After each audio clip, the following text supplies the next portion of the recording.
ఈ చోటి కర్మ ఈ చోటే, ఈనాటి కర్మ మరునాడే అనుభవించి తీరాలంతే. 2 ఇడ్లీల ఫలితం ఎలా ఉందో చూడండి. ఒక మహిళ ప్రతిరోజు తన ఇంటి పిట్టగోడపై ఆకులో 2 ఇడ్లీలు పెడుతూ వచ్చేది. ఆకలితో ఉన్నవాళ్ళు ఎవరైనా తింటారు అని. ఆ దారి వెంట వెళ్ళే ఒక ముసలాయన ఆ ఇడ్లీలు తీసుకోవడం, ఏదో చిన్నగా కొనుక్కుంటూ వెళ్ళడం జరిగేది.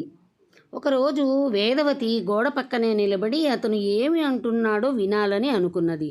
అతను చెప్తున్న మాటలు, నువ్వు చేసిన పాపం నీ దగ్గరే ఉంటుంది, నువ్వు చేసిన పుణ్యం వచ్చి నిన్నే చేరుతుంది. ప్రతిరోజు అతను ఈ మాటలే చెప్తున్నాడు.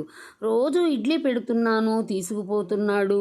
నువ్వు మహాలక్ష్మివి, చల్లగా ఉండమ్మా అని చేతులెత్తి మొక్కకపోయినా పర్లేదు, ఇడ్లీలు బాగున్నాయని చెప్పకపోయినా పర్లేదు, ధన్యవాదాలమ్మా అని చెప్పడం కూడా తెలీదా ఇతనికి? ఏదో ఆ చెత్తవాగుడు వాగిపోతున్నాడు అని చాలా కోపంతో రగిలిపోయింది.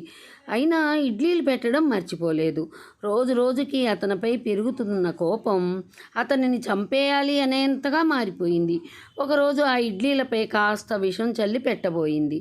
కానీ మనసు ఒప్పుకోలేదు. చేతులు వణకడం మొదలెట్టింది. ఆలోచన మొదలయ్యింది. వద్దు, అతను అలా ఉంటే నేను ఎందుకు ఇలా మారిపోయాను అని ఆ ఇడ్లీలు పడేసి మంచి ఇడ్లీలు పెట్టింది. ఆ వ్యక్తి ఇడ్లీలు తీసుకుని మళ్ళీ అవే మాటలు చెప్తూ వెళ్ళాడు. కొట్టాలన్నంత కోపం వచ్చినా తనను తాను సమాధానపరుచుకుంది.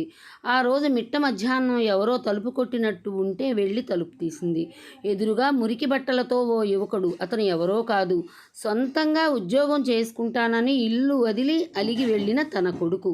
అమ్మా, ఇంటికి వస్తుంటే ఎవరో నా పర్సు దొంగలించేశారు. చేతిలో చిల్లి గవ్వలేదు. బాగా ఆకలి, కళ్ళు తిరిగి పడిపోయాను. ఎవరో ముసలాయన 2 ఇడ్లీలు ఇచ్చి నా ఆకలి తీర్చాడు, నా ప్రాణాలు కాపాడాడు అని చెప్పాడు. ఆ మాటలు వినగానే ఆమెకు వణుకు పుట్టేసింది. విషం కలిపిన ఇడ్లీలు పెట్టుంటే నా కొడుకుకి నేనే యముడినై ఉండి ఉంటానే అని కంటతడి పెట్టుకుంది. ఇప్పుడు ఆమెకు ఆ ముసలాయన మాటలు అర్థం అయింది. నువ్వు చేసిన పాపం నీతోనే ఉంటుంది, నువ్వు చేసే మంచి నిన్ను వెతుక్కుని వచ్చి చేరుతుంది. అందరికీ అన్నీ అర్థం అవ్వవు. అర్థం అయ్యేంత వరకు ఎవరూ ఎదురు చూడము. చేసిన ధర్మం ఎప్పుడూ ఏదో ఒక రూపంలో మనకు వచ్చి చేరుతుంది.